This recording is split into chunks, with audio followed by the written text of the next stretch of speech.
Hi everyone, ఈరోజు ఎలాంటి powder మైదా అవసరం లేకుండా మనము శాండ్విచ్ తయారు చేసుకుందాము. దీనికోసము పెసరపప్పు 4 గంటలు నానబెట్టాలి. ఇలా మిక్సీ జార్లోకి తీసుకోవాలి. ఇలా మిక్సీ జార్లోకి తీసుకున్నాక కొంచెం పసుపు, కొంచెం ఉప్పు వేసి గ్రైండ్ చేసుకోవాలి.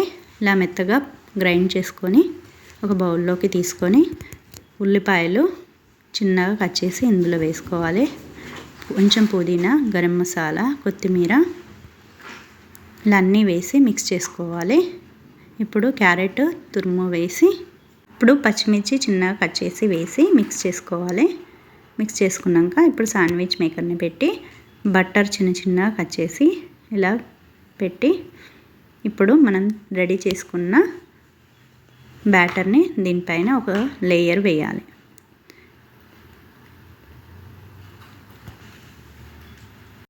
ఇలా ఒక లేయర్ వేసాక ఇప్పుడు చీజ్ స్లైసెస్ పెట్టాలి. ఇలా చీజ్ స్లైసెస్ పెట్టాక మళ్ళీ ఒక లేయర్ స్ప్రెడ్ చేసుకోవాలి. ఇలా మొత్తం స్ప్రెడ్ చేసుకున్నాక శాండ్విచ్ మేకర్ని క్లోజ్ చేసి ఒక 2 మినిట్స్ ఉంచాలి. 2 మినిట్స్ తర్వాత మనకు శాండ్విచ్ రెడీ అవుతుంది. ఇలా రెడీ అయిన శాండ్విచ్ని చుట్టూ ఒక నైఫ్తో ఇలా అనాలి.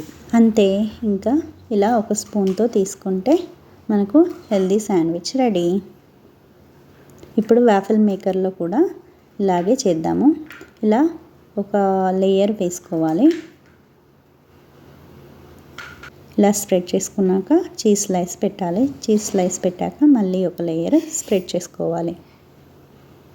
ఇలా స్ప్రెడ్ చేసుకున్నాక క్లోజ్ చేసి ఒక 2 మినిట్స్ ఉంచాలి.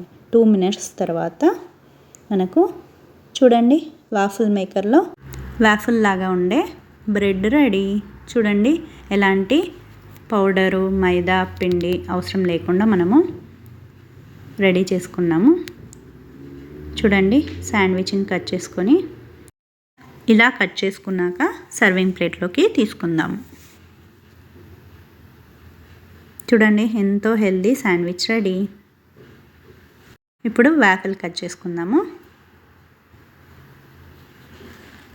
చూడండి, healthy waffle ready. Thank you for watching. ఈ వీడియో మీకు నచ్చితే లైక్ చేయండి, షేర్ చేయండి, సబ్స్క్రైబ్ చేయండి.